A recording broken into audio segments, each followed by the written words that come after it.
तुम्ही एक aspiring HR किंवा बिझनेस ओनर असाल, तर हा व्हिडिओ खास तुमच्यासाठी. तुम्ही पण असा विचार करत असाल ना, की मोठमोठ्या कॉर्पोरेट्समध्ये पण एम्प्लॉईज सोडून जातात. पटकन त्यांना दुसरे एम्प्लॉईज मिळतात सुद्धा. या सगळ्यामध्ये बिझनेस इफेक्ट होत नाही का? तर याचं उत्तर आहे त्यांची जी प्रोसेस आहे ती आहे स्ट्रीमलाईन्ड. हायरिंगपासून ते फायरिंगपर्यंतची त्यांची सर्व प्रोसेस स्ट्रीमलाईन्ड आहे.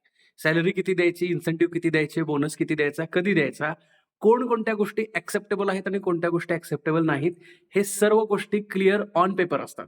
यामध्ये एआयचा वापर कसा करायचा, जेन झी एम्प्लॉईजना कशा पद्धतीने हँडल करायचं आणि कोणत्या गोष्टी करायच्या सो दॅट ही प्रोसेस तुमचं काम इझी होऊन जाईल. एखाद्या कंपनीमध्ये एम्प्लॉईज काम करत नसतील, तर त्याला अकाउंटेबिलिटी सेट करणे आणि सगळ्यात महत्त्वाची गोष्ट ऑटोमेटेड परफॉर्मन्स मेट्रिक्स. कुणाला किती अप्रेझल द्यायचं याची भांडणं आता होणारच नाहीत. आणि तुम्हाला पण ह्या सर्व गोष्टी तुमच्या प्रोफाईल बिल्डिंगसाठी किंवा तुमच्या बिझनेस बिल्डिंगसाठी अपडेट करायच्या असतील, तर लेव्हल अप अकॅडमीचा वर्कशॉप येतोय 22 फेब्रुवारीला होणार आहे. ऑनलाईन आणि ऑफलाईन दोन्ही मोड्स अवेलेबल आहेत. तुम्ही या वर्कशॉपमध्ये इंटरेस्टेड असाल, तर स्क्रीनवर दिलेल्या लिंकवरती क्लिक करा. खूप लिमिटेड सीट्स आहेत. लवकर रजिस्टर करा. I will see you there.